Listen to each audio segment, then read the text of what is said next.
H1B વિઝાને લઈને અત્યારે જે માથાકૂટ ચાલી રહી છે એને જ કારણે ઘણા બધા ભારતીયો ટેન્શનમાં હશે, પરંતુ આ ટેન્શન છોડો, કારણ કે ચીને એક નવી વસ્તુ બહાર કાઢી છે અને એ છે કે વિઝા. કે વિઝા ચીનમાં કામ કરવા માટેના છે અને આગળના સમયમાં જો તમે એમાં સિલેક્ટ થાવ છો, આગળના સમયમાં કે વિઝા ઉપર તમે ત્યાં પહોંચો છો તો ચોક્કસથી તમે કરોડો રૂપિયા કમાઈ શકો છો. ત્યારે શું છે આખી માહિતી જાણીશું આજના ખાસ વિડીયોમાં. Hello, ladies and gentlemen. This is your captain speaking. We'll be landing in the airport in just a few minutes. What's up guys, welcome to Way to Vision. My name is Karan Chirota.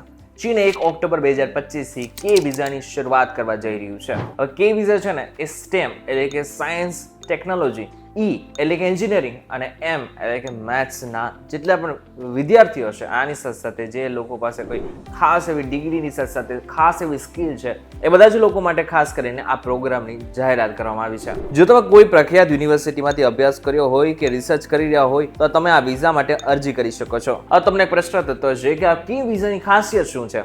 તો સૌથી પહેલું, Z વિઝાથી વિપરીત કે visa માટે ચીનની કંપનીમાંથી નોકરીની ઓફરની જરૂર નથી. બીજું, માત્ર તમારી ઉંમર, શિક્ષણ અને કાર્ય અનુભવના આધારે અરજી કરી શકે છે.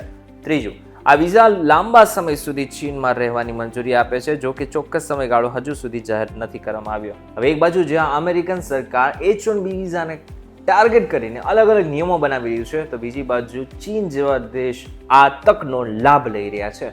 કારણ કે એમને ખબર છે કે આગળના સમયમાં મોટાભાગના ભારતીયોને H1B વિઝા નથી મળવાના. એ બધા જ કુશળ કારીગરો એમને ત્યાં આવે એટલા માટે થઈને આ ખાસ કરીને આ પ્રોગ્રામની જાહેરાત કરવા માંગી છે. ચીન 2035 સુધીમાં વૈશ્વિક ટેકનોલોજીકલ શક્તિ બનવા માંગે છે અને આ માટે તે વિદેશી નિષ્ણાંતોને આકર્ષવા માટે 2 ખાસ કાર્યક્રમો પણ એમણે શરૂ કર્યા છે. પહેલો, ટેલેન્ટેડ યંગ સાયન્ટિસ્ટ પ્રોગ્રામ, જે 45 વર્ષથી ઓછી ઉંમરના રિસર્ચરો માટે છે, અને બીજું આઉટસ્ટેન્ડિંગ યંગ સાયન્ટિસ્ટ ફંડ, જે 40 વર્ષથી ઓછી ઉંમરના ટોચના વૈજ્ઞાનિકો અને એન્જિનિયરો માટે છે. હવે જો અમેરિકાની વાત કરીએ ને H1B વિઝાની વાત કરીએ તો H1B વિઝામાં તમારે પહેલા 5.5 થી 6.7 લાખ રૂપિયા તમે ભરવા પડતા અને આ બાદ તમને H1B વિઝા મળતા હતા. પરંતુ હવે આની જે રકમ છે ને એ કદાચ તમે સાંભળી નહીં શકો, 88 લાખ રૂપિયા કરવામાં આવી છે, જેને જ કારણે હવે આ એવું લાગવામાં આવી રહ્યું છે કે મોટાભાગના ભારતીયો ત્યાં પહોંચી નહીં શકે. જો કે વ્હાઇટ હાઉસે સ્પષ્ટ કર્યું છે કે આ ફી એક વખતની જ છે, પરંતુ રિન્યુઅલની ફી વિશે હજુ સુધી સ્પષ્ટતા નથી. આ ફી વધારાને કારણે ઘણા લોકો માટે અમેરિકામાં કામ કરવું મોંઘું થઈ શકે છે. હવે જો કે વિઝા અને H1B વિઝાનો તફાવત ગણીએ ને તો ખૂબ જ મોટો તફાવત છે. જેમાં કે વિઝા માટે નોકરીની ઓફરની જરૂર નથી, જ્યારે H1B વિઝા માટે અમેરિકન કંપનીનો સ્પોન્સરશિપ જરૂરી છે.